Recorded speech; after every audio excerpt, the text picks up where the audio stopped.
नमस्कार बच्चों। आज की हिंदी कक्षा में मैं नया शीर्षक लेकर प्रस्तुत हुई हूँ क्रिया, जिसे हम इंग्लिश में वर्ब कहते हैं।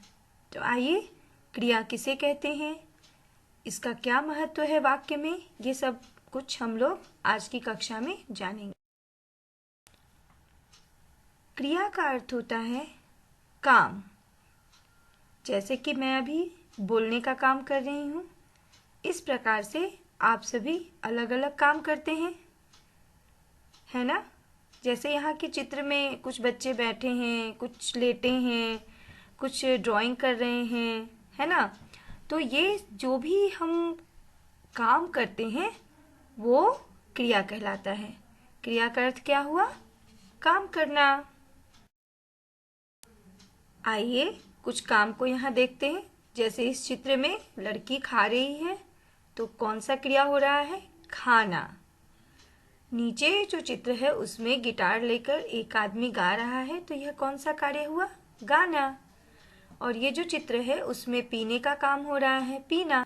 तो इस तरह से हमने बहुत सारे कामों को यहाँ सीखा, खाना, गाना, पीना। आइए कुछ और कार्यों को सीखते हैं। यहाँ पर बच्चा नहाने का काम कर रहा है, तो कौन सा काम हो रहा है? नहाना। आगे के चित्र में बच्चा क्या कर रहा है? पढ़ने का काम कर रहा है, तो कौन सा कार्य हुआ? पढ़ना। हम सभी जब थक जाते हैं तो क्या करते हैं? सो जाते हैं। तो सोना भी क्या है? एक क्रिया है, काम है। कक्षा में हम सभी क्या करते हैं? पढ़ाई करते हैं, लिखने का कार्य करते हैं। तो अगला चित्र यही दर्शा रहा है, लिखना भी एक क्या है? काम है। तो बच्चों आइए क्रिया की परिभाषा सीखते हैं।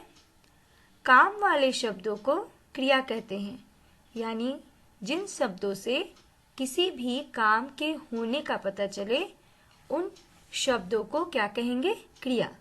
आपकी माताजी, आपके पिताजी आप सुबह से उठकर बहुत सारे कार्य को करते हैं, तो वो सारे शब्द क्या कहलाएंगे? क्रिया कहलाएंगे। क्रिया को इंग्लिश में एक्शन वर्ड्स या वर्ब कहते हैं। प्यारे बच्चों, यदि क्रिया शब्दों पर हम ध्यान देंगे तो हम समझ पाएंगे कि कुछ कार्य हमारे द्वारा किए जाते हैं और कुछ कार्य अपने आप होते हैं। जैसा कि आपने पीछे के वीडियो में देखा, खाना, लिखना, पढ़ना, सोना, यह सब हमारे द्वारा किया गया कार्य है।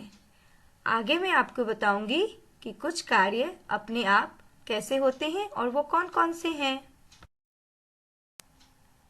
जैसा कि मैंने आपको बताया कुछ काम अपने आप होते हैं, तो जरा सोचकर बताइए कौन कौन से काम अपने आप होते हैं।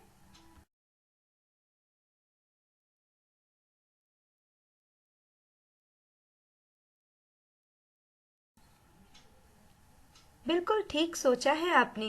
सूरज का उगना अपने आप होता है, फूलों का खिलना अपने आप होता है।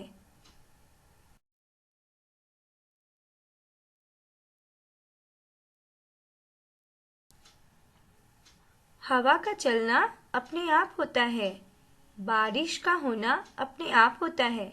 ऐसा नहीं होता कि हम बोलते हैं हवा तुम चलो, होता है क्या ऐसा? हम बिल्कुल नहीं, हवा अपने आप ही चलती है ना। तो आइए आप थोड़ा सा सोचिए कि और कौन कौन से अपने आप होने वाले कार्य हैं। मैं आपको यहाँ पर कुछ काम दे रही हूँ। आपको अपनी कॉपी में दो भाग में कॉपी को बीच से बांटना है और उसमें एक तरफ लिखना है किए जाने वाले कार्य और दूसरी तरफ लिखना है अपने आप होने वाले कार्य। और इन कार्यों की सूची बनाकर मुझे जरूर भेजिएगा। क्रिया शब्दों का वाक्य में बहुत ही महत्वपूर्ण स्थान होता है। क्रिया के बिना कोई भी वाक्य अधूरा होता है, वह पूरा नहीं हो पाता। कैसे? देखिए कुछ उदाहरण द्वारा हम देखते हैं। यहाँ पर मैंने उदाहरण स्वरूप वाक्य लिखा है, मेरी बहन किताब रही है। क्या क्या कर रही है वो? देख रही है, पढ़ रही है? आप बताइए, यह वाक्य कुछ अधूरा सा लग रहा है ना?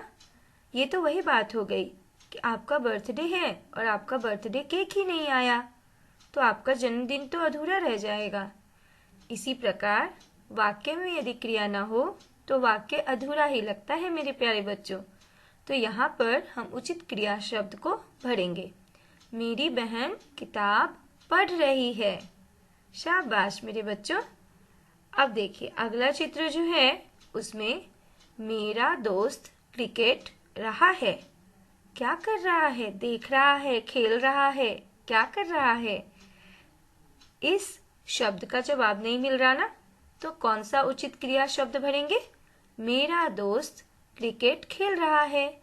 तो जैसे ही हमने क्रिया शब्द को वाक्य में जोड़ा, वाक्य क्या हो गया? पूरा हो गया।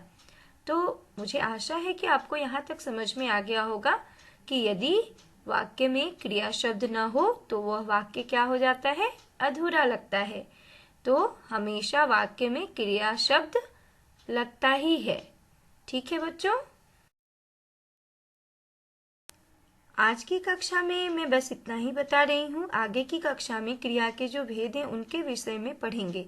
तो मेरे चैनल को सब्सक्राइब करना ना भूलें, लाइक करना ना भूलें, अपना ढेर सारा प्यार दें और मेरे आगे आने वाले वीडियोस को ऐसे ही देखते रहें और हिंदी में अपने ज्ञान को बढ़ाते रहें। धन्यवाद।